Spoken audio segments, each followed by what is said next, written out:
Hey guys, in this video I'll show you how to change your time zone in Yahoo Mail.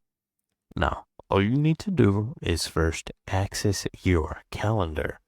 So for this, first come here at the top right, you'll see more. Just go ahead and click on more and then click on calendar. Okay, this will open up your calendar in a new tab, calendar.yahoo.com. This is the exact URL. Now, I want you to come here and click on settings here, okay? Click on this, and then you'll see two options. I want you to click on the first one that says calendar options. Click on that. Now here you'll see time zone, right? I want you to click on this and choose your time zone, right? Until you see this setting successfully saved, right? Make sure you see that. Once you see that pop up, you can come here and go back to your calendar, and your time zone is now saved.